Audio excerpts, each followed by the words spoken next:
같이 읽겠습니다. 진실로 너희에게 이르노니 무엇이든지 너희가 땅에서 매면 하늘에서도 매일 것이요 무엇이든지 땅에서 풀면 하늘에서도 풀리리라. 진실로 다시 너희에게 이르노니 너희 중에 두 사람이 땅에서 합심하여 무엇이든지 구하면 하늘에 계신 내 아버지께서 그들을 위하여 이루게 하시리라.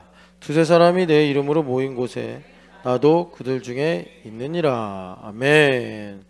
우리 가운데 예수님 함께 하십니다. 축복합시다.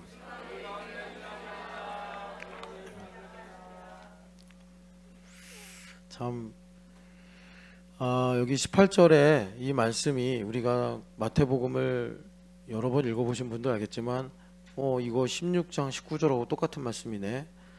아마 발견하시는 분도 계실 거예요. 그러면 여기 두 사람이 합심하고 두세 사람이 내 이름으로 모인다는 건 교회를 가리키는구나 를 우리가 알 수가 있습니다.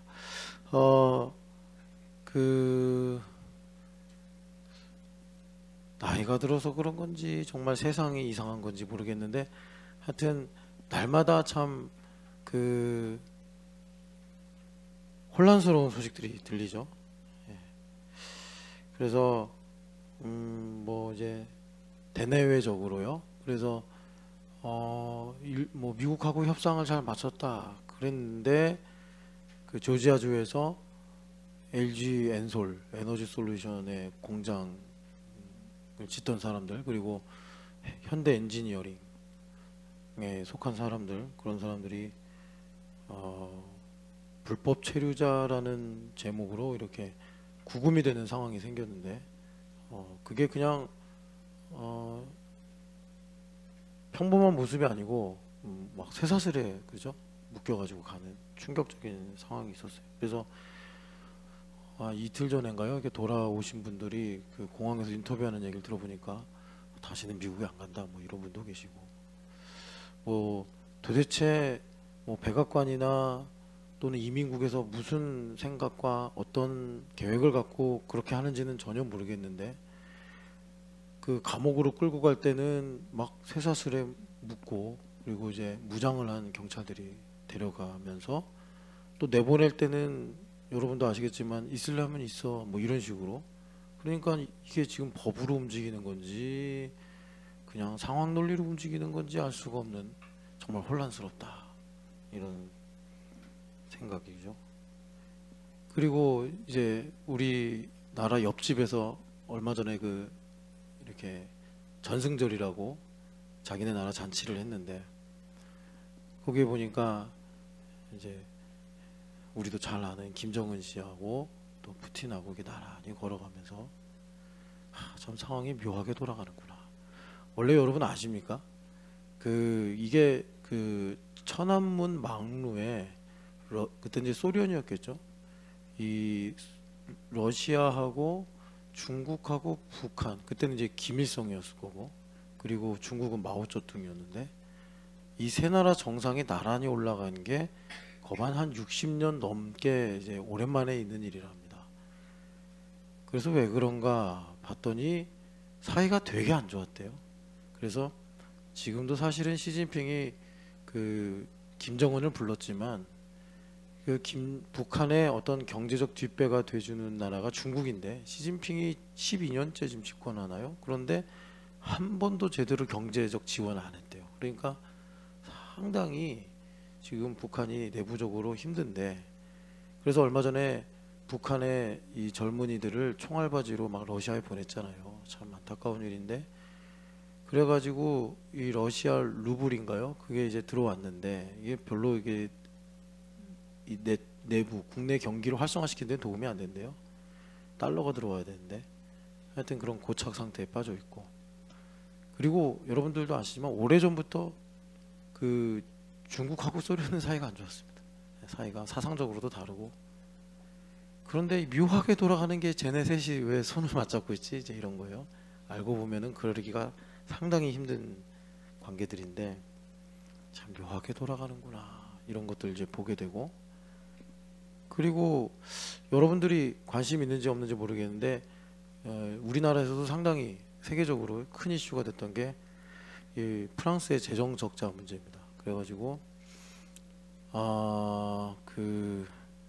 하여튼 총리가 올 들어 3번 바뀌었나 하여튼 2번 바뀌었나 제가 기억이 안 나는데, 그러니까 지금 재정 적자가 110%가 넘었다고 그래요, 프랑스가. 그게 왜 그런가 봤더니 상당히 오랫동안 이제 그 포퓰리즘 정책을 계속 폈답니다. 예, 우파나 좌파나 선거 때문에. 그래가지고 지금 110 몇 프로 뭐 이렇게 이제 재정 적자가 났는데,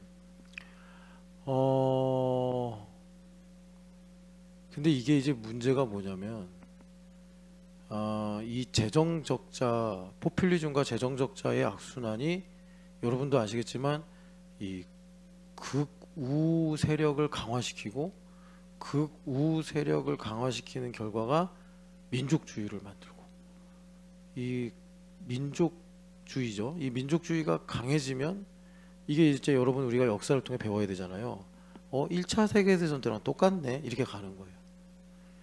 근데 1차 세계대전 때하고 다른 게 뭐냐면, 그때는 여러분 1차 세계대전 영상들이 있는데 보면요, 그때까지만 해도 말 타고 싸웠어요. 예, 낭만적인 시대죠. 말 타고 기병대들이 있었어요. 그런데 1차 세계대전 때 이제 탱크도 등장하고, 그리고 뭐 이렇게 여러분 과거 전쟁 영화 보면 기관총 있잖아요. 연발로 수없이 나가는 그런 것들이 등장하는 거예요. 대량 살상 무기. 그러니까 이제 말이 필요 없는 거예요. 말 번거로워진 거예요. 그러면서 이전에 전쟁이 나서 전사자가 나오는 거랑은 비교할 수 없는 그런 이제 결과들, 그리고 사람들이 전사를 당하는 것만 아니라 부상을 당하는데, 저는 처음 알았어요. 필라테스가 그 1차 세계대전 때문에 만들어진 거랍니다. 그 전사자 말고 부상자들이 이제 몸에 여러 가지가 문제가 많으니까 그 사람들을 재활하려고 만든 게 필라테스래요. 그래서 그런 어때 또그 전쟁 후에 그 외상 후 장애라고 그러나요? 하여튼 그런 이제 정신적인 문제들도 생기고. 근데 그때는 그 핵무기가 없어서 한번 붙을래 해가지고 한번 이제 붙어봤던 거예요. 근데 지금은 핵무기가 있기 때문에 붙으면 끝나는 겁니다. 이제 세계 대전이 일어나면 끝나는 거예요. 그래서 여러분도 이제 느낌이 있으시겠지만, 그래서 이렇게 어느 순간부터 국지전이 많아지는구나. 뭐 중동, 저기 우크라이나, 지금도 이제 어려운 부분이 이제 리스크가 높은 데가 이제 대만, 그죠? 얼마 전에 뭐 캄보디아하고 또 어디 그 접경 지역에서 또 자기들끼리 붙고, 그리고 또 이제 리스크가 제일 높은 데가 또 한반도죠. 한반도가 또 있고. 여하튼 그래요. 그래서 이 프랑스 재정 적자 문제도 남의 일처럼 볼 수가 없는 거다. 지금 우리나라도 계속 그게 이제 반복이 되는데, 이렇게 되면 이 합리성을 잃어버린 절대 다수가 이제 그런 비합리적인 목소리들을 내기 시작한다. 우리 기독교인이잖아요. 기독교인이니까 또 민감한 문제들이 있는데, 여러분들이 관심 있으신지 모르겠는데 얼마 전에 미국에서 그 암살이 있었잖아요. 찰리 커크라는 젊은 분인데, 이분이 오피니언 리더였나 봐요. 정치적인 어떤 직위는 갖고 있지는 않는데 영향력이 상당히 큰 사람인데, 하여튼 반대 입장인 사람이 이제 뭐 21살인가 2살인가 젊은 청년인데 암살을 해가지고 뭐 많은 기독교인들이 슬퍼하고 있죠. 정치가 참 그래서 안 좋은 것 같습니다. 참 좋은 사람인데도 그런 사람들을 악화시키고 괴물로 만들고 막 이러는 상황들. 그리고 또 이제 국내적으로는 또 이 손현보 목사님이 구속이 되는 상황이 생겼어요. 제가 왜 이런 것들을 이제 말하냐면, 하나하나가 여러분 참 그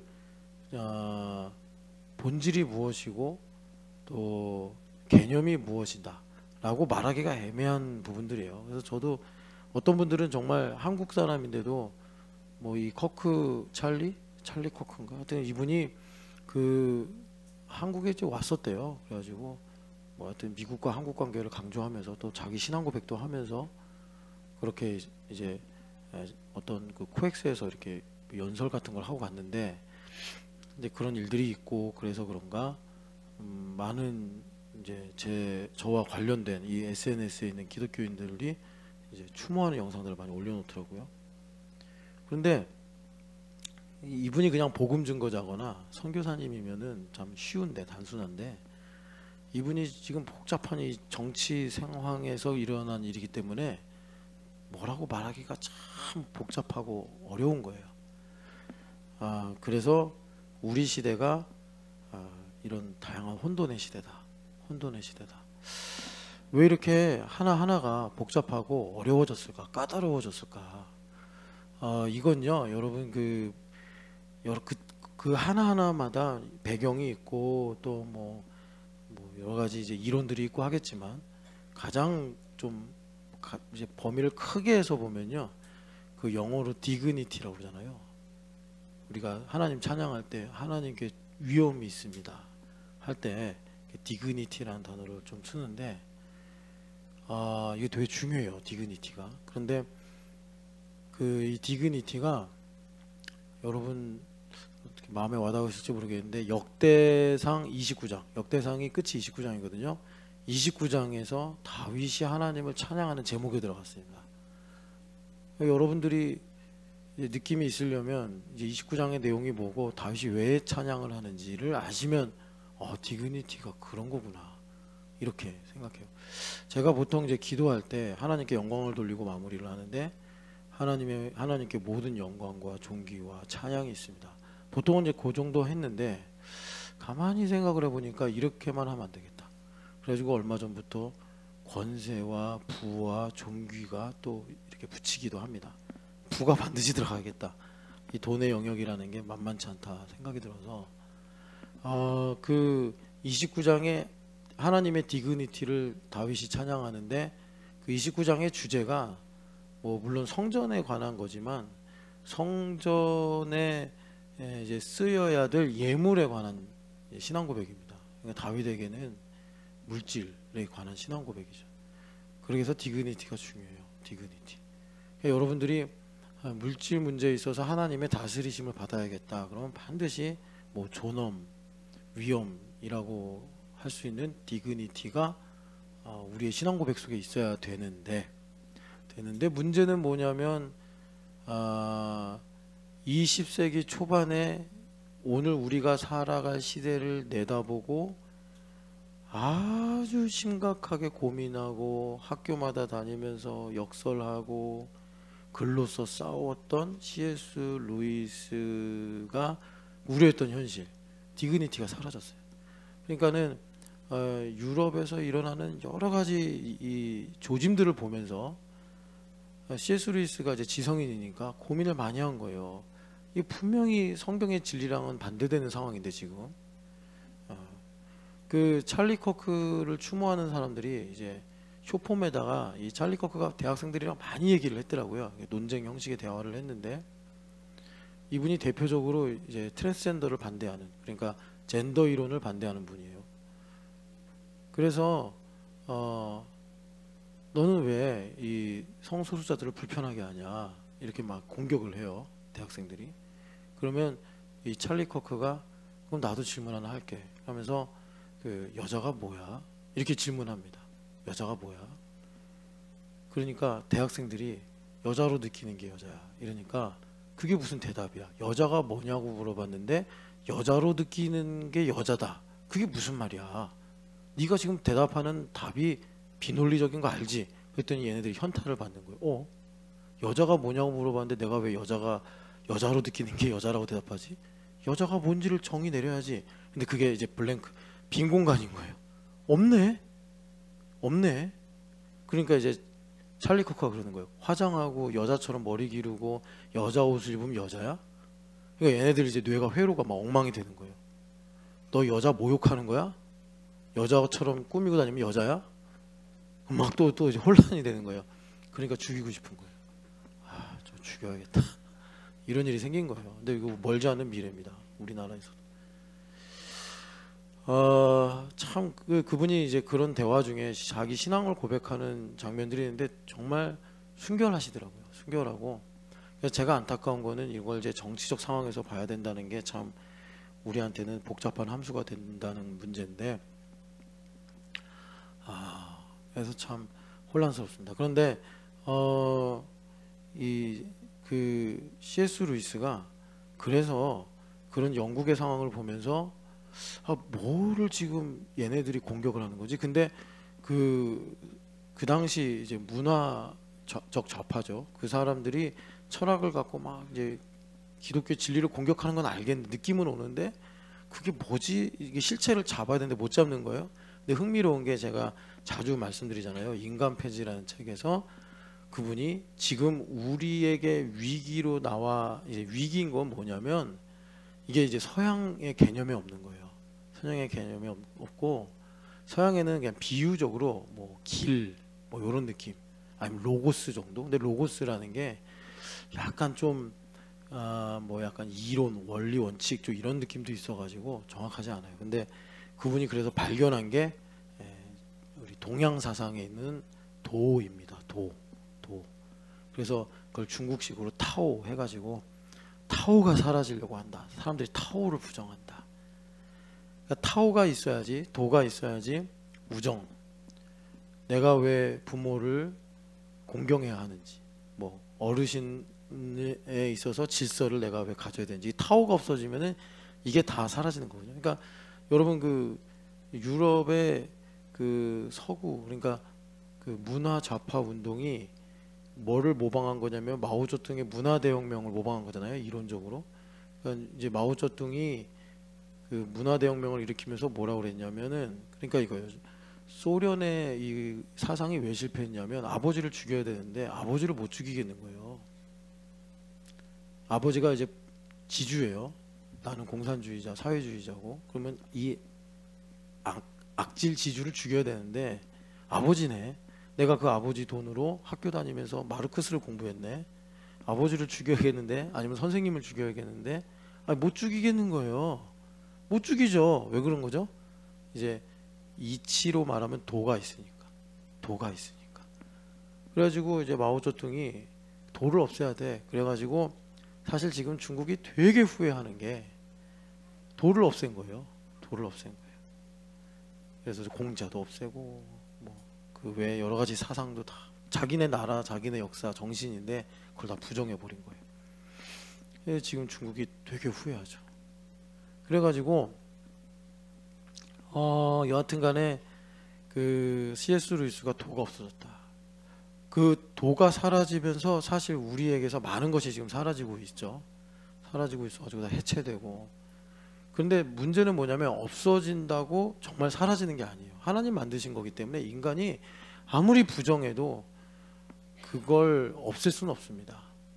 그러니까 진리라는 것도 지금은 진리를 부정하잖아요. 진리가 어디 있어? 절대적 진리가 어디 있어? 그러면서 이제 말하자면 내가 진리라는 거잖아요. 결과적으로. 그러니까 그게 지옥이 되는 겁니다. 내가 진리. 내가 진리인 세상에서 살면 지옥이죠. 예수님 진리가 되셔야 돼. 내가 진리. 내 느낌이 진리. 내 생각이 진리. 내가 보는 게 진리. 다 그렇게 사는 거예요. 그렇게 되면 어떻게 돼요? 왜 지옥이죠? 넌 틀렸어. 이렇게 가는 거예요. 반드시 그렇게 가는 거예요. 너는 틀렸어. 너는 악해. 너는 나빠. 이런 식으로 가는 거예요. 그러니까 그런 데 가면 그게 지옥이에요. 좋은 사람, 훌륭한 사람, 사랑하는 사람이 있는 곳에 가야 천국인데 내가 진리야 그러면 다 문제가. 교회도 마찬가지예요. 내가 진리야. 우리 신촌여학교는 다 틀리고 다 문제 많고 다 엉터리고 다 이상하고 막 이렇게 되는 거예요. 다 나를 막 정죄하는 것 같고. 그 왜 그러냐면 내가 진리가 돼서 그래요. 내가 진리가 돼서 예수님 진리가 되셔야 되는데 그런 문제예요. 디그니티도 마찬가지예요. 뭐 옛날에는 왕이 있고 귀족이 있고 이러니까 암묵적으로 그 디그니티가 사회에 있었는데 이제는 뭐 여러 가지 사회가 격변하면서 그나마 그것들의 그림자로 남았던 뭐 이제 조직에서 어떤 뭐 선배라든지 상사라든지 학교 선생님 그 디그니티를 다 없애잖아요. 지금 다 없애잖아요. 근데 문제는 뭐냐면 그걸 다 없앴더니 물론 그걸로 말미암은 부작용도 있었지만 그걸로 말미암은 유익도 다 사라져 버리는 거예요. 혼돈이 와버렸다는 거죠. 혼돈이 와버렸어요. 그래서 어떻게 됐냐면 다 태양왕이에요. 자기가 다 루이 14세 태양왕. 내가 존엄한 사람. 북한은 그래도 존엄한 사람이 하나밖에 없어가지고 우리보다 좀 그런 부분에서는 덜 복잡할지 모르겠는데 대한민국은 다 내가 존엄해요. 감히 내 앞에서 다 이게 참 문제예요. 그래서 그걸 가지고 C.S. 루이스 선생님이 인간 폐지다 이런 글을 썼죠. 그래서 먼저 여러분 이제 제자됨 시비를 앞두고 드리는 말씀은 레마를 들어야 된다. 레마야 물론 하나님께서 세상을 창조하시고 우리에게 베푸신 은혜였지만 지금 더욱더 전통이라든지 하나님께서 보편적으로 주신 뭐 여러 가치들 있잖아요. 뭐 아까 전에 찰리 코크 얘기하면서 당연히 남자고 당연히 여자지.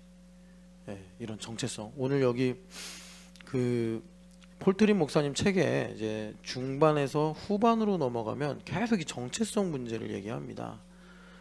그래가지고 지금도 여기 보면 고난이 우리를 규정할 수 없다. 그런데 우리는 고난이 나를 규정하게 만들죠.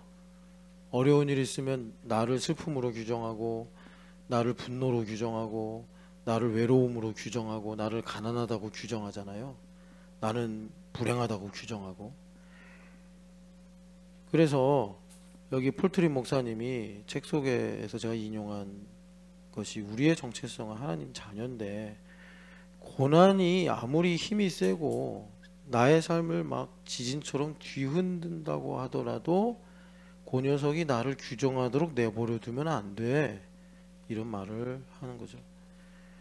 그래서 우리가 이제 하나님의 자녀다라는 정체성이 있을 때 하나님께서 우리에게 주시는 복으로 이제 허락하신 것이 찬연이는 남자, 규은이는 여자.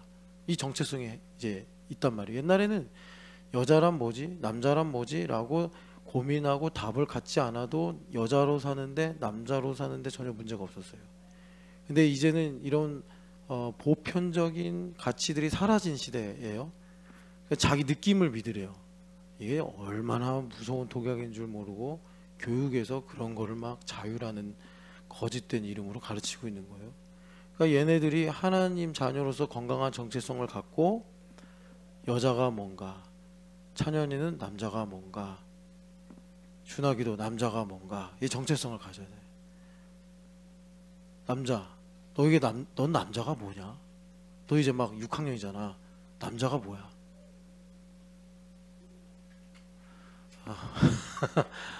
남자 그러면은 남자는 이 사람입니다. 거기서부터 시작을 해야 돼. 아버지 남자잖아. 그러니까 남자란 이 사람입니다. 이 사람처럼 말하고 이 사람처럼 옷 입고 사람 집사님이 등산만 가면 막 벗어요. 나를 봐라. 막 그 테토 그거 있잖아. 그게 막 폭발해요. 호랑이가 됩니다. 호랑이가 막 저렇게 점잖은 분이 아빠를 보란 말이야. 아빠를. 저는 아빠를 보라고 아빠. 그래서 이렇게 우리에게 하나님께서 레마로, 그러니까 아빠를 생각해라. 그게 뭐냐면 레마야. 레마. 아버지를 사랑하고 아버지를 존경하면 저절로 남자가 돼요. 그래서 우리가 이 레마를 강조하고 있는데, 자, 왜 주님께서 내 이름으로 20절에 보면 모이라고 하셨느냐. 예수님께서 그들 중에 있겠다고 약속하셨는데, 그래서 요한복음 6장 약속대로 내 이름으로 두세 사람이 모이면 거기서 내 살과 내 피를 먹고 마시는 레마가 있다. 이렇게 하시는 것입니다. 그래서 우리가 신명기에서 주님께서 주시는 복, 마침내 복을 주시는 게 뭐였죠? 너희들이 떡으로 사는 것이 아니라 하나님의 입에서 나오는 레마로 사는 줄을 알게 하시는 그 복을 마침내 받아서 포도원도 감람원도 아름다운 집도 집을 채우는 아름다운 물건들도 운물도 분천도 샘도 동과 철을 캐낼 수 있는 광산도 레마로 이제 우리에게 유익하게 된다. 주님께서 우리에게 말씀하시는 거예요. 그래서 여러분 이제 우리가 이 레마를 들으면서, 레마에 관한 말씀을 들으면서 다시 한번 생명, 산다는 것과 죽음, 이것의 기준이 뭐냐? 여러분 레마입니다. 레마. 레마. 그러니까 내가 이 생과 사의 죽음이 분명하게 제대로 잡혀있지 않으면, 기준이 없으면 떡에 매여서 산단 말이에요. 떡이 날 살리는 줄 아는데, 천지를 지으시고 이 모든 것들을 공급하신 하나님께서 너희들 나를 떠나서 사니까 잃어버린 게 있어. 그 잃어버린 게 뭐냐면, 사람은 떡으로 사는 게 아니야. 아담과 하와가 원래 죄 짓기 전에 아담의 에덴에서 레마로 살았던 거야. 준아가, 찬현아, 목사님 봐야지. 뭐 거기 뭐 있어? 어? 적고 있었어. 아유, 열심히 적네. 미안하다. 그러니까 무슨 말이냐면, 공부는 뭐 이렇게 공부하는데 필요한 뭐 학원, 과외, 뭐 또 여러 가지 도구들이 있겠지만, 그게 아니라 하나님께서 레마로 하는 거야. 이걸 가르치는 거야. 레마로 하는 거야. 그러니까 레마로 한다는 게 뭐야? 유아야, 레마로 한다는 게 뭐야? 공부를. 응? 내가 왜 공부하는지 알고 해야 된단 말이야. 그냥 시키니까 하고, 중학생이니까 하고, 중간고사니까 하고, 그래서 하는 게 아니라, 내가 왜 공부를 해야 되는가? 공부하기 싫을 때도 있잖아. 그럴 때 내가 왜 공부를 해야 되는가? 하나님께 여쭤보고, 뭐 이제 할 수 있도록 하나님 지혜를 주시고 기쁨을 주시고, 그렇게 하면서 나는 이걸 다 총괄해서 말하면 하나님의 영광을 위해 한다 그러잖아. 그런데 이제 하나님의 영광이 뭐겠어? 하나님을 즐거워하는 거야. 그러면 하나님을 즐거워하는 나의 미래가 뭘까? 이런 것들을 잘 알아가면서 공부하는 거지. 그래서 여러분, 생명과 죽음의 이 기준이 뭐냐면요, 레마의 유무입니다. 레마의 유무. 레마의 유무. 그래서 전도서 6장 6절 한번 보시겠어요? 전도서 보면은 이 레마 때문에 계속 그 솔로몬이 그러잖아요. 다 가져봤는데 레마 없으니까 다 허망하더라. 그래서 우리에게 레마를 가지도록 조언을 하시는 게 죽음을 기억하라 이겁니다. 죽음을 기억하면 거기서부터 레마가 들리기 시작한다. 근데 내가 죽는 줄 모르고 가지려고만 했다. 이런 이제 내용이 전도서인데, 6장 6절 읽어보겠습니다. 그가 비록 천년의 갑절을 산다 할지라도 행복을 보지 못하면 마침내 다 한 곳으로 돌아가는 것 뿐이니라. 아멘. 죽음에 관한 얘기인데, 천년의 갑절이니까 뭐 2000년이라고도 할 수 있고 1000 곱하기 1000 이렇게 할 수도 있죠. 그런데 그렇게 사람이 영원하듯 산다 하더라도, 뭐 여러분들 이런 거 있잖아요. 너무나 좋아. 영원했으면 좋겠어. 영원했으면 좋겠어. 이 파우스트에서 그러잖아요. 영원했으면 좋겠다. 근데 그게 심판이잖아요, 여러분. 파우스트 보면. 그러니까 영원했으면 좋겠어. 폴트린 목사님 그러죠. 아무리 내가 좋아도 그것을 하나님께서 허락하신 시간 이상 머물게 할 수 없다는 사실을 기억하세요. 폴트린 목사님이. 아무리 내가 예뻐하고 좋아하고 막 이것만 있으면 돼요 하더라도 하나님께서 정하신 것 이상으로 내가 머물게 할 수 없다는 사실을 우리는 항상 기억해야 된다. 그게 여기 보는 대로 죽음을 기억하라 이런 말씀인데, 여기 보면 행복이라고 번역이 됐잖아요. 행복. 여기 행복이 상당한 의역을 한 거예요. 그러니까 토브라는 히브리어인데, 토브가 어디서 처음 나오냐면 창세기 1장에 나와요. 많이 나와요. 뭐로 나올까요? 하나님 보시기에 좋았더라. 그러니까 행복은요, 내가 느끼고 내가 좋아하는 게 행복이 아니에요. 예수님 믿는 사람들 이제 거듭났잖아요. 행복은 하나님 보시기에 좋은 상태가 행복이에요. 그러니까 지금 하나님께서 나를 굶주리게 하시는 게 보시기 좋으죠. 그럼 그게 나의 행복이에요. 근데 우리는 못 받아들이죠. 왜 못 받아들이죠? 예수님을 그만큼 존귀하게 여기지 못하는 거예요. 이게 이제 예수님 믿는 사람들의 통증입니다. 예수님을 믿는 사람이라면 예수님께서 하나님의 아들이신데 나를 위하여 이 땅에 오셔서 고난당하시고 죽으심으로 내가 죄 가운데서 구원받았다. 이걸 이제 믿고 고백하는 사람들이잖아요. 그러면 예수님보다 귀한 게 당연히 없죠. 그거 말고 더 귀한 게 있으면 가져와 보라고. 없어요. 없다니까요.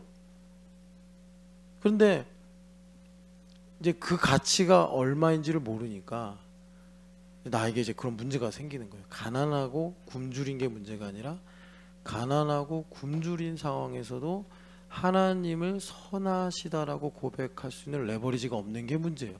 나에게. 그 이상으로 예수님을 귀하게 여겨야지 하나님께서 왜 보시기에 좋았더라, 선하다라고 말씀하시는지를 우리가 이해도 안 되고 받아들이고 싶지도 않고 지금 내가 열받아 죽겠는데 이런 상황이 되는 것입니다. 그래서 그러니까 그 레마라는 것이 이런 거죠. 천년의 갑절의 반대에 하루를 산다고 해도 나를 향하신 하나님의 뜻이 무엇인지를 알아야지 그게 나에게 생명이란 말이에요. 제대로 사는 하루. 그런데 내가 천년을 사는데 왜 사는지를 몰라. 찬현이가 공부를 엄청 잘하는데 공부를 왜 해야 되는지를 몰라. 찬현아, 나 좀 봐줘. 너 이름 부르잖아. 왜 잘하는지 모르면 너는 그 공부를 잘하는 것 때문에 인생 고생해. 친구도 잃어버릴 수 있고 인생의 어느 한 구간을 놓칠 수도 있어. 공부를 너무 잘해서. 근데 공부 잘하는 게 사실 좋은 거잖아, 그지? 열심히 노력해서 결과를 가지는 거니까. 그러니까 왜 공부하는지를 알아야지. 그걸 알라고 너를 엄마가 7살 때부터 그냥 주캠 스텝 한다고 막. 그래서 너 7살 때 그렇게 약속했었잖아. 대청봉 올라갈 거라고. 그래가지고 이번 해에 천왕봉까지 간 거 아니야. 천왕봉 왜 갔어? 왜 공부하는지 알려고 갔다니까. 옛날에 도사들이 내가 왜 사는가 알려고, 예수님도 모르고 그러니까 산으로 들러 다니면서 득도를 하려고 했단 말이에요. 우리는 예수님 믿으니까 이미 진리를 가지고 있지만 내 마음의 그릇이 열려야지, 그만큼 이제 충분해야지 찬현이가 중학교 가서, 우리 준하기도 이제 중학생 곧 되는데 내가 왜 공부하지? 이제 필요한 만큼 하나님께서 레마로 알려주신다고. 그래서요, 하나님께서 나를 향하신 뜻이 뭔지를 알아야지 천년의 갑절을 살아도 행복하지, 그걸 모르면 이 지긋지긋한 천년 왜 안 가나 막 이렇게 이제 우리가 하나님을 원망하게 되더라라는 것입니다. 누가복음도 볼게요. 누가복음 보면은, 자, 그러니까 레마를 듣는다는 게 뭐냐, 이거를 좀 여러 가지 사례로 보려고 하는 건데, 누가복음 12장 보면은 여러분 거기에 이제 부자 이야기가 하나 나오죠. 어떤 부자가 있는데 뭐 주식에 투자를 해서 성공을 했는지, 아파트 값이 엄청나게 올라갔는지, 아니면 뭐 코인에 투자를 했는데 대박 났는지, 여하튼 간에 엄청나게 쌓아둘 곳이 없을 정도로 곡식이 가득했답니다. 풍성했답니다. 어찌할꼬. 그래가지고 이분이 또 지혜로워요. 그래서 포트폴리오를 만들어가지고 여기저기 쌓아뒀단 말이에요. 그러면서 19절에 마침내 내 영혼아, 나한테 이렇게 뭐 건물도 있고 주식도 있고 현금도 있고 금도 있고 평안히 쉬고 먹고 마시고 즐거워하자, 이러고 있어요. 그런데 하나님께서 오늘 너가 죽으면 이 모든 것이 누구의 것이 되겠느냐, 이 질문은 뭐죠? 네 것이 아니다. 지금 이렇게 주님께서 말씀하시는 거죠. 그러면서 21절 같이 읽어보겠습니다. 자기를 위하여 재물을 쌓아두고 하나님께 대하여 부유하지 못한 자가 이와 같으니라. 아멘. 그러니까 여러분, 우리가 항상 이 재물이 많았으면 좋겠다 생각을 하는데, 우리 하나님은 정말 주시려고 하는 거 아니에요. 8장, 그 신명기 8장에 보면은 재물 얻을 능력을 주신다 이렇게 말씀하시는데, 그러면 먼저 뭐 하자는 거예요? 하나님께서 하나님 자신에 대해서 부요해야 되지 않겠냐. 이걸 신명기식으로 말하면 마음을 다하여 하나님을 사랑해야 되지 않겠냐. 이제 이렇게 주님께서 우리한테 질문을 하시는 거예요.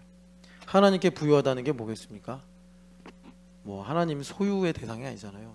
하나님 인격적이신 분이고 우리보다 위대하신 하나님이시기 때문에 하나님에 대해 부유하다라는 것은 레마가 풍성하다 이런 것이고, 그래서 오늘 여기 주보에 보면은 이상한 글씨 써 있죠. 이게 히브리어인데, 히브리어 이게 뭐냐, 쉐마 이스라엘 이겁니다. 쉐마 이스라엘.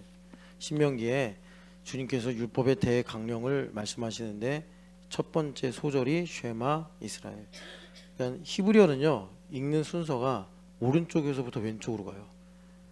보통 한글이나 영어는 왼쪽에서 오른쪽으로 이렇게 읽는데 히브리어는 오른쪽에서 왼쪽으로 읽어요. 그래서 쉐마 이스라엘 이렇게 써 있습니다. 그러니까 쉐마 이스라엘이니까 이거예요. 아침에 우리가 새벽에 이렇게 예배 나오면 항상 이제 첫 기도가 주님 불러주셔서 감사합니다. 자, 좋은 형제자매가 유튜브를 딱 켜고 온라인으로 예배를 하려고 그래요. 그러면 그 자체가 뭐냐면 이제 하나님 중심적인 사고로 보면 주님께서 은영아 부르신 거예요. 근데 은영자매가 탁 눈을 떠가지고 예배해야지. 은영자매가 비밀 하나를 말해주더라고요. 원래 조희진 집사님은 절대로 새벽에 일어날 수 없는 사람이었대.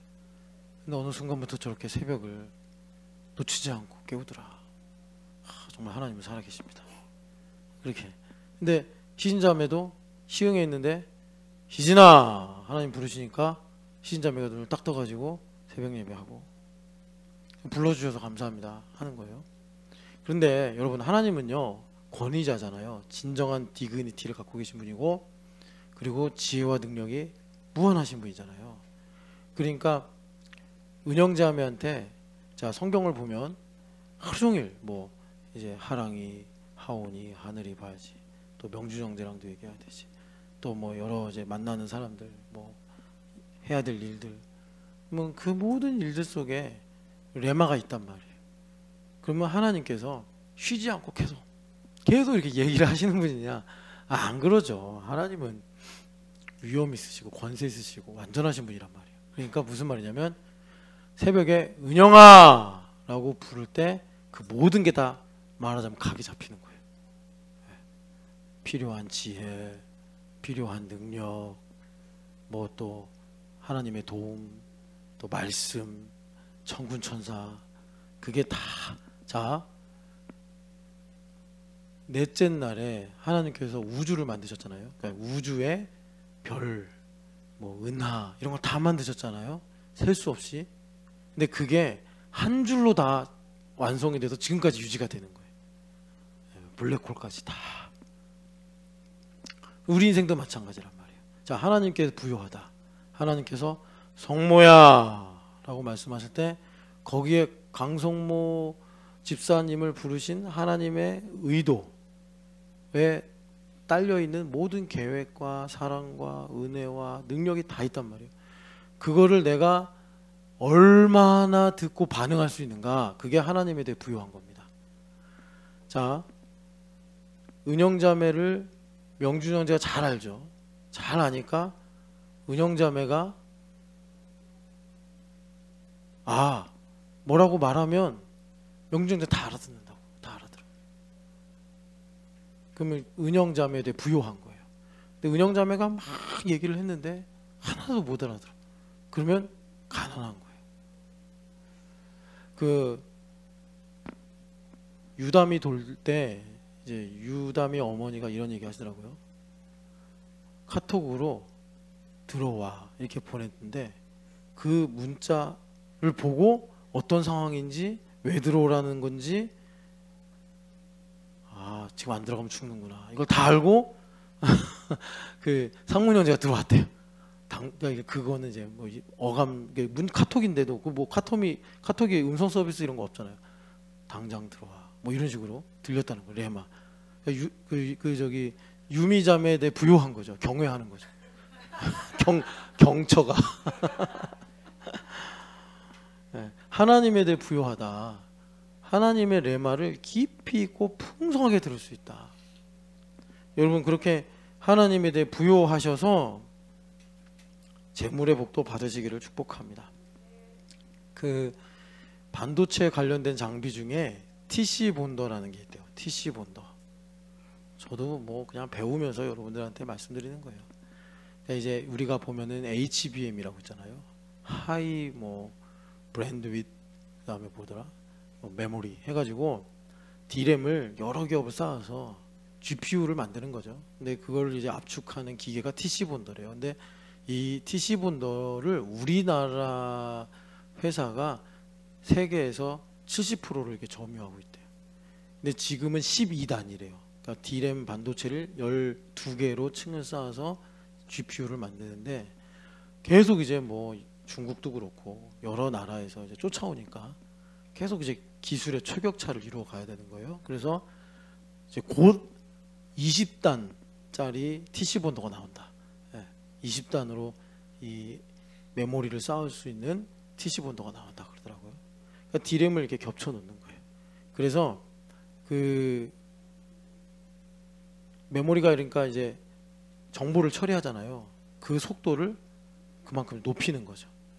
이렇게 해서 제가 지금 무슨 얘기를 하려고 그러냐면, 제가 사실 최근에 이제 고민을 많이 하는 게 있어요. 그 고민의 주제는 미랄과 열매라는 고민이에요. 왜냐하면 현실을 살아가야 되는데, 저도 이제 많이 또 듣기도 합니다. 제 고민이기도 하고. 뭐냐면 뭘 내가 하려고 그러면 율법적 경향이 높아져서 하나님 관계에서 손해를 보는 거예요. 돈을 벌어보려고 그러든지, 자식을 잘 키워보려고 그러든지, 뭐 내가 좀 더 좋은 집으로 이사 가고 싶어 한다든지, 뭐 그냥 진짜 사소하다고 할 수 있는 건강해지고 싶다, 막 이런 거에서 운동하려고 좀만 뭔가 열심을 내려고 그러면, 심지어 교회 일도 열심히 하려고 그러면 율법적 경향이 높아져 가지고 하나님과의 관계에서 마이너스가 나오는 거예요. 율법적 경향은 당연히 이제 하나님 중심하고 반대니까.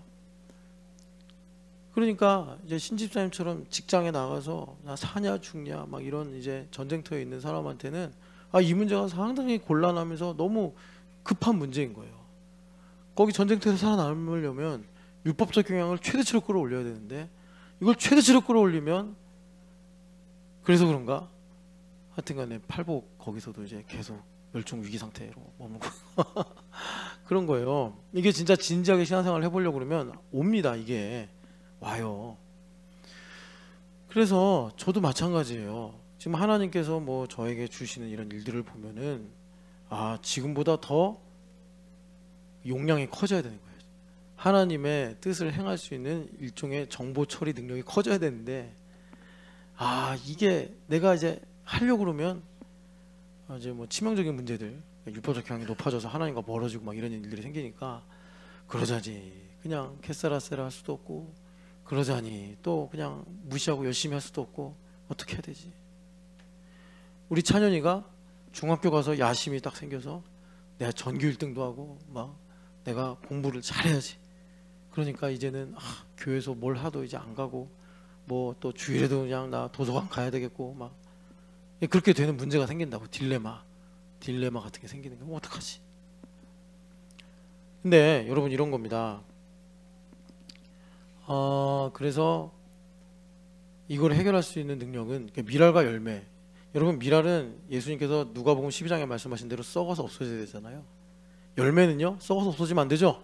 열매는 있어서 하나님께 영광 돌려야 되잖아요. 그러니까 이 양가가 두 개가 공존을 해야 되는데, 차라리 하나만 하라고 그러면 되겠는데, 내가 미랄도 돼야 되고 내가 열매도 돼야 돼. 이게 쉽지 않은 거예요. 미랄로 사는 건 그냥 그러면 썩어져 없어지면 되지. 근데 또 열매가 돼야 돼. 그러니까는 이러려면 어떻게 해야 되느냐? 우리가 현실의 삶에서 하나님 나라의 열심으로 살아야 됩니다. 하나님 나라의 열심. 자, 현실이라는 건 신집사님으로 말하면 직장인데, 직장에서 하나님 나라의 열심으로 산다는 게, 이게 이제 더 큰 정보 처리 능력을 요구받는 거예요. 교회는 쉬워요. 단순해요. 예배하면 되는 거예요. 지금 신집사님이 니코 준비위원장인데 그거 열심히 준비하면 돼. 또 본인 일본 좋아해. 일본 하면서는 아마 스트레스 거의 안 받을 거예요. 근데 이제 회사 가면 스트레스 받는 거예요. 그래가지고 신집사님이 그 삶의 현장에서, 현실에서, 그러니까 하나님 나라의 열심으로 살아야 되는데, 그러려면 아까 전에 말씀드린 대로 HBM이라는 게 D램을 12단 혹은 20단 겹쳐가지고 그 정보 처리 능력을 극대화하는 것처럼, CPU가 GPU가 되는 거잖아요. 극대화하는 것처럼 하나님의 레마가 한 단, 두 단, 세 단, 뭐 요즘 보면 한 12단으로는 겹쳐져야 될 것 같아요. 12단으로. 그래서 우리가 하나님 중심으로, 아까 전에 하나님께서 어리석은 부자에게 너가 하나님께 부유하지 않다. 그러니까 네가 지금 부자라고 부유하다고 생각하는 이 모든 게 다 네 게 아니고 너는 지금 벌거벗고 너는 지금 가난하다. 이렇게 말씀하신 거예요. 하나님 중심으로 하나님에 대해 부요해서 하나님의 레마를, 그러니까 풍성하고 깊게, 다시 말해서 복잡하고 어려운 현실에서 하나님의 레마로 내가 하나님 중심의 영적인 사고를 가능하게 해야지, 하나님의 중심으로 생각하는 게 가능해야지 나의 삶의 현장에서 미랄과 열매, 이 미랄과 열매는 교회 이야기가 아닙니다. 이건 세상 이야기예요. 내가 세상에 나가서 미랄과 열매가 되는 거란 말이에요. 교회에서는 그걸 배우는 거고. 그러니까 뭐 마침 여기 계시니까 은영자매가 하늘이에게 미랄이 되기도 하고 열매가 돼야 돼요. 이게 어려운 거예요. 이게 어려워. 이건 수학으로는 풀 수 없는 문제. 그래서 바울 사도가 나는 비밀에 입문했다라고 그 자족하는 일체의 비결을 배웠다라는 게 내가 지금 비밀을 아는 도에 입문했느니라. 그래서 나는 미랄도 되고 열매도 되느니라. 나는 모든 상황에 처할 수 있다. 이렇게 말씀을 하는 겁니다. 그래서 하나님 나라를 위한 열심에, 하나님의 열심에 내가 사로잡혀서 살아갈 때, 그럴 때 이제 우리가 그 삶의 현장에서도 분리되지 않고 이탈되지 않고 하나님의 뜻을 이루며 살아가게 되더라. 그래서 여러분, 그러면 목사님, 레마가 겹겹이 쌓인다는 게 뭡니까? 레마가 겹겹이 쌓인다는 게 뭡니까? 이거예요. 자, 얼마 전에 경섭이 그 이사회에 여주로 갔다 왔는데, 경섭이가 저랑 약속한 것 중에 한 3-4가지 약속을 했어요. 그 중에 하나가 운동인데, 운동 열심히 하는 것 같고, 그리고 뭐 성경 읽기. 근데 지난주간은 성경책을 안 가져가서 어떻게 했어? 노트북으로. 그렇지. 난 내가 또 9세대 같이 생각을 했네요. 근데 기왕이면 저기 매형네 집에 안 읽는 성경책 많을 거야. 하나 들고 가 그냥. 그래서 흔적을 남겨. 디지털은 그 흔적이 안 남잖아. 그러니까 경섭이 성경 읽고, 그 중에 하나가 뭐였냐면 영어 공부. 경섭이가 영어 되게 좋아하잖아요. 그래서 경섭이가 열심히 일해서 어쨌든 간에 또 다음 스텝도 잘 밟았으면 좋겠는데 그 영어 공부를 하는 거예요. 근데 경섭이가 자기 열심으로 영어 공부를 하면 둘 중에 하나입니다. 그냥 때려쳐서 영어를 아예 안 하고 살아가지고 영어 다 잊어버리든지, 아니면 정말 독하게 영어 공부를 해가지고 뭐 영어를 잘하게 되면 좀 교만해지겠죠. 내 주먹을 믿어, 뭐 이런 것처럼. 하나님의 열심으로 영어 공부를 해야 되더라라는 것입니다. 그래서 경섭 형제에게 이사야에 때 전한 말씀이 하나님 나라의 복음인데, 이사야서에서 그 하나님 나라를 이렇게 그리잖아요. 우리가 그런 꿈을 꿔야 돼요. TC 본더 같이 내 마음에 하나님 중심이 딱 체계가 잡혀가지고, 그러니까 우리가 어렸을 때 많이 불렀던 찬양이에요. 사막에 샘이 넘쳐 흐르리라. 그럼 어떻게 된다고요? 독사굴에 어린이가 선 놓고 장난쳐도 물지 않고 사자와 어린 양이 함께 뛰어놀며 뒹굴어도 아무런 문제가 없는 그런 하나님 나라. 여러분, 근데 사실 그게 여러분 아무리 뭐 동물원을 좋게 만들어도 어떻게 사자하고 어린 양이 같이 뛰어놀며, 아니 아무리 뭐 독사를 조련사가 훈련시켰다고 해도 독사굴에 손을 놓고 어떻게 장난쳐요, 죽으려고. 그죠? 근데 경섭이에게 하나님의 레마가 풍성하고 깊어져서 그런 하나님의 열심이, 그런 말하자면 꿈이, 뭐 이제 그 요엘서에 나오는 것처럼 그런 환상이 우리 경섭 형제에게 있을 때, 그러니까 하나님 말씀이 사로잡는 거죠. 그럴 때 하나님의 열심히 나에게 임해서 나의 삶에서 하나님께서 부욕해 하신 일들을 하더라라는 것입니다. 그래서 레마가 어떻게 그럼 겹겹이 쌓이느냐, 이 작업이 여러분 그냥 실제적인 걸로 말하면 제자됨 12일입니다. 그래서 공동체에 보면은 한 최소한 아까 마태복음에 읽은 대로 2-3사람 이상이 있잖아요. 그런 분들과 말씀을 나누고, 그러니까 이번에는 이제 리더가 말씀을 전하면 이제 말씀을 받은 내가 이제 간증 형식으로 이제 말씀의 은혜를 나누는 것인데, 그렇게 되면서 하나님의 레마가 이런 거죠. 뭐 그냥 율법적으로 말하면 내가 보는 관점하고 내 지체들이 보는 관점, 내가 적용하는 식하고 다른 지체들이 적용하는 식이 다르구나. 그러면서 레마가 쌓여서 내가 뭐 말하자면 이제 이 HBM이 다 엔비디아 그리고 오픈 AI 다 연결되는 거 아니에요? 마치 내가 그 진화를 하는 거예요. 지금 AI가 진화되잖아요, 계속. 그것처럼 우리가 진화된다고 말하면 안 되고, 우리는 성화되고 영화롭게 된다는 거예요. 하나님의 뜻과 계획을 알아가지고. 그래서 하나님께서 전방위적으로 나에게 영혼의 딥러닝을 이루셔서 하나님께서 경서비를 여주에 보내신 보시기에 좋았더라 하신 선하신 뜻이 무엇인지 깨달아. 경서비 형제가 영어를 공부하니까 영어를 공부하는 즐거움도 있을 뿐만이 아니라 그것에 하나님께서 갑절로 이루시는 이제 실력도 나타나게 되더라. 그래서 레마가 겹겹이 쌓이게 만드는 TC 본더가 말하자면은 연결되고 결합이 되는 거예요. 두세 사람이 연결되고 결합이 되는 거예요. 그러면 거룩의 대명사이신 예수님께서 거기에 함께 하셔서, 자, 복음서에처럼 그냥 함께 계시는 게 아니잖아요. 예수님께서 그러셨잖아요. 내가 너희들과 함께 있어서 너희들이 좀 되게 좋은데 너희들이 제대로 알면 내가 떠나는 게 더 좋아 너희들한테. 이렇게 이제 제자들을 위로하시는데, 예수님께서 떠나심으로 우리한테 유익하다고 하신 게 뭐냐면, 예수님께서 스스로 거룩의 대명사로 오셨는데 우리가 두세 사람으로 모여서 마치 그 성찬식에서 명령하신 대로 예수님을 기념하는 거예요. 우리가 모인 이 모임이, 그 시간과 공간이 스피리추얼 프레젠스, 영적 임재가 있어 예수님께서 함께 하시는 그 자체가 돼버리면 거룩의 대명사이신 예수님께서 우리를 거룩하게 하시는 거예요. 거룩하게 하신다.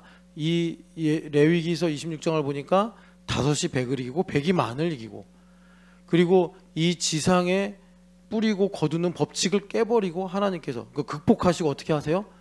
보릿고개가 없어지는 거예요. 지금 뭐 우리나라가 이제 먹고 사는데 문제가 없으니까 그런 얘기가 없지만 옛날엔 보릿고개라는 게 있었잖아요. 이스라엘도 그랬나 봐요. 그러니까 이제 묵은 곡식을 다 먹고 햇곡식이 나와야 되는데 그 사이에 이제 먹는 게 다 떨어지는 구간이 생긴단 말이에요. 그런데 하나님께서 거룩하게 하시면 생산성을 확 높여주셔가지고 묵은 곡식을 햇곡식이 치워버리게 하겠다. 이런 일들이, 디램 하나 갖고 정보를 처리하는 것보다 겹겹이 쌓아가지고 정보를 처리하니까, 마치 여러분 우리가 뭔가 이렇게 예전에 네이버나 구글에다가 이렇게 입력을 하면은 단편적인 답이 나왔는데, 지금은 여러분 많이 사용해 보셔야 돼요. 예수님 믿는 사람들. 애들은 좀 이제 자기들이 자립하고 생각을 갖기 전까지는 절제시키지만, 여러분들은 그래서 우리 아이들이 계속해서 이제 생각하는 훈련을 해요. 지난번에도 은혜 역사를 압축한 기사를 하나 읽고, 너희들 한번 확장해봐라. 역사적으로, 지리적으로, 또는 뭐 인물 중심으로 해가지고 그 정말 보면 읽고 싶지도 않을 그 브리테니커 백과사전, 두산 백과사전, 막 이런 책에서 이제 눈을 크게 떠가지고 이제 찾는 거죠. 은이 도대체 왜 이런 일을 이루었는가, 막 이렇게. 그러니까 우리 아이들이 그런 이제 정신적인 일종의 능력을 갖추면 뭐 AI 편리하게 사용하는 건 압도적이죠. 근데 여러분, 그러니까 우리가 겹겹이 쌓여가지고 연결되고 결합이 될 때 하나님께서 그냥 옛날에 우리가 검색창에서 검색하세요 라고 했을 때 무질서하게 나오는 그런 단편적인 답이 아니라 최적화된 답을 하나님께서 풍성하게 우리에게 주시는 그런 레마의 풍성함을 허락하신다, 이것입니다. 그래서 자, 우리가 이제 마태복음 18장의 말씀을 한 번만 좀 정리하고 그리고 이제 마무리하려고 그러는데, 주님께서 교회란 무엇이냐 이거를 지금 이제 보여주고 계시는데요. 그러니까 여러분, 다시 마태복음 18장으로 가보면 하늘과 땅 이야기가 18절에 나오잖아요. 하늘과 땅 이야기. 하늘과 땅 이야기가 뭐냐면 현실과 영적 배경의 이야기입니다. 현실과 영적 배경이고, 그러니까 여러분 플라톤이 계속 철학을 하면서 궁금했던 게 뭐죠? 이데아죠, 이데아. 이데아는 어떤 것일까? 그러니까 현실은 이데아의 투영이라는 거예요. 그러니까는 플라톤이 그냥 막 이 통밥을 굴려가지고 그래도 진리 언저리까지는 간 거예요. 진리도 못 봤지만 그 지리산을 가다 보면은 무주가 나와요. 무주에 덕유산이 있나 그럴 거예요. 무주쯤에서 지리산 몇 킬로 남았다라는 이정표를 본 게 그 플라톤 정도예요. 그래가지고 플라톤이 한 말이 뭐냐면, 우리가 살아가는 이 모든 현실의 일들은 본질이 있는 영원한 오류가 없는 이데아의 그림자다. 뭐 이 정도로 이렇게 얘기한 거예요. 그래서 장미를 보잖아요. 장미가 있는데 이 장미는 이데아의 완벽하고 영원한 장미가 있는데 그 장미의 그림자가 이 땅에서 우리가 보는 장미일 뿐이다. 뭐 이렇게 이제 한 거예요. 근데 여러분 여기까지만 들어도 상당히 좀 성경의 세계관하고 흡사한 부분이 있어요. 예. 그래서 이게 좀 안타까운 건데 초대교회가 그 뭡니까 이제 공인이 되면서 로마 사회로 막 이제 뻗어 나가잖아요. 뻗어 나가면서 이제 기독교가 이 플라톤주의라고 해야 되나? 이걸 이제 막 좀 흡수해요. 그래서 약간 복음이 사변화되고 이원론적이 된 이유가 이제 그런 겁니다.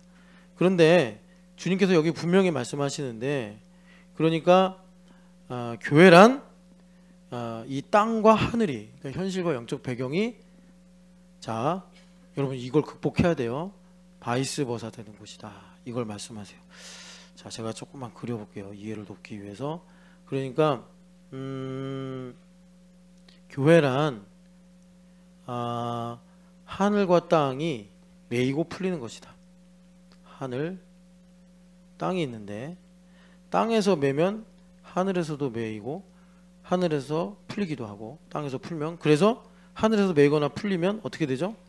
또 땅으로 하나님의 뜻이 나타나죠. 그래서 여기가 이제 계시록 8장에 일곱째 인을 떼니까 이게 중요해요. 일곱째 인이라는 건 이제 첫 번째 인부터 떼가지고 뭔가가 완성된 시점이에요.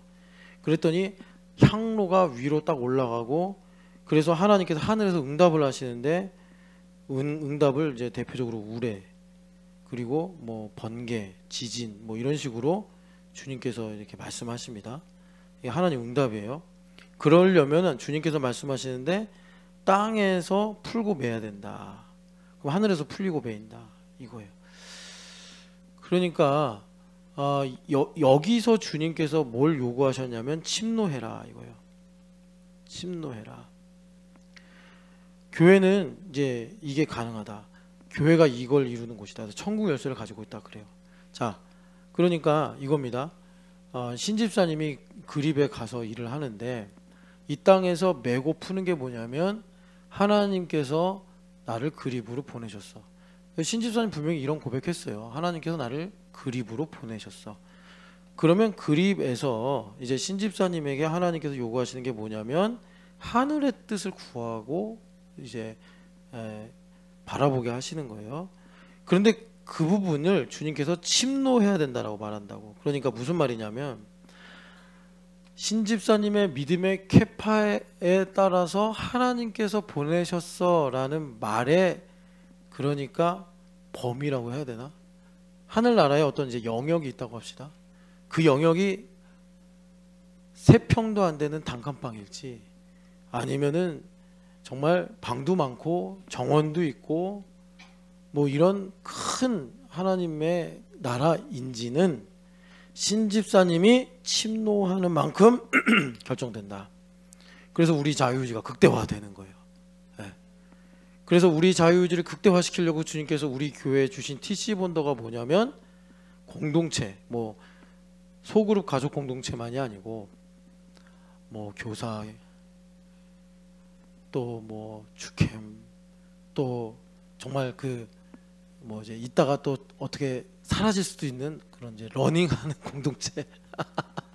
요즘에 러닝하시는 분들이 전도를 열심히 해가지고 지금 이제 이만영 집사님도 갑자기 이제 도전 받은 거예요. 예. 그 임재양 집사님이 진짜 운동하고는 거의 먼 사람이거든요. 예, 운동 뭐 안 되는 사람인데 이분이 10km를 뛰었다는 거예요. 10km. 그러니까 이만영 신형기 집사님이 긴장이 안 될 수 없죠. 그래서 어제 10km를 1분 10초에 뛰었어요. 1분이 아니라 1시간 10분에. 그래서 사람들이 야 지향아 대단하다 막 주위에서 축복하고 막 격려하는 거예요. 그랬더니 지향자매가 저는 정신력으로 뛴 거예요. 그런 거예요. 그러니까 이만영 신형기 집사님이 10km를 안 뛰면 정신이 부패한 거다. 신집사님 큰 이제 인생 위기를 만난 거예요. 지금 이제 임 집사님에게 정신 개조를 당할 것이냐, 아니면 썩은 정신을 갖고 정말 임장 집사님 운동하고 거리가 먼 사람. 이걸 제일 잘하는 사람이 아마 최경희 어머니가 아닐까. 그래서 최경희 어머니는 아실 거예요. 쟤는 1km도 뛸 수 없는 아이인데 제가 10km를 뛰다니. 하실 수 있습니다. 근데 이런 공동체도 다 하나님의 레마를 들으라고 주셨더라라는 거예요. 그래서 자 마지막으로 여기만 읽어볼게요. 자 이사야서 11장 말씀, 이사야서 11장 빨리 가보십시다. 자, 이사야서 11장 보면은 이사야서 11장 보면 아까 전에 이제 하나님 나라의 복음이 여기 있어요. 그래서 11장 그 6절 이하를 보면은 이리가 어린 양과 함께 살며 표범이 어린 염소와 함께 누우며, 그러니까 여러분식으로 말하면 제가 이제 새벽 예배 때도 한번 이 말씀 가지고 좀 적용을 시켜드렸는데 이런 거예요. 그 허윤수 집사님한테는 이리가 첼로일 수 있어요. 왜냐하면 이게 애증이거든요. 자기 하기 싫은 첼로 엄마가 강제로 시켜가지고 대학교 졸업할 때 첼로가 재밌어지기 시작했대요. 예고까지 나와놓고서.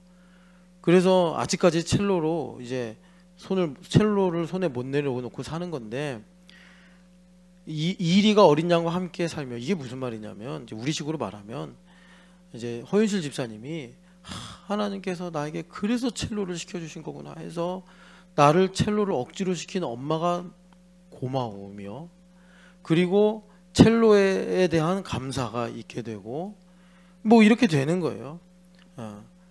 이런 꿈을 이제 하나님 나라가 임하면 이제 우리가 갖게 되고, 또 실제로 하나님께서 우리 현실에 이런 일을 이루어 주시더라, 이런 겁니다. 그러니까 이제 내가 지우고 싶은 과거가 표범이라면 그 지우고 싶은 고통스러운 어두움을 주님께서 아름다운 별이 충만한 밤하늘로 바꾸셔서 어린 염소와 함께 눕고, 그렇죠? 그리고 송아지가 또 사자와 함께 있고, 이런 일들을 주님께서 우리 삶에 펼쳐주셔서 하나님께서 에덴에서 이루셨던 그 놀라운 일들을 우리 삶에 이제 소유하게 하신다, 이런 거예요. 그런데 이런 일이 어떻게 있게 되냐면 여기 위에 보시면 하나님께서 이제 성령 하나님을 부어주시는데, 성령 하나님께서 은사를 가지고 오세요. 그게 뭐냐면 지혜와 총명, 모략과 재능, 지식과 경외, 이 6가지 일종의 레마예요. 소프트웨어 레마를 가지고 오셔서 하드웨어가 있어야 될 거 아니에요. 하드웨어가 뭐예요? 하나님을 경외하는 것을 즐거워하는 삶이다 라는 겁니다. 그러니까 하나님을 경외하는 것을 즐거워하는 삶이라는 게, 돈을 가지고 보자면 돈은 하나님 것이네. 그래서 역대상 29장에 다윗이 찬양하고 고백하는 대로 하나님께 영광을 돌리기를 즐거워하는 거예요. 그런 하드웨어가 갖춰지면 하나님께서 재물 얻을 능력이라고 말씀하신 지혜와 총명, 모략과 재능, 지식과 경외를 우리에게 주셔서 하나님 나라를 우리가 이 땅에서 보게 하신다, 약속하십니다. 제자됨 12일 동안 여러분 이 레마가 쌓이시기를 축복합니다. 우리 같이 기도하겠습니다. 하나님.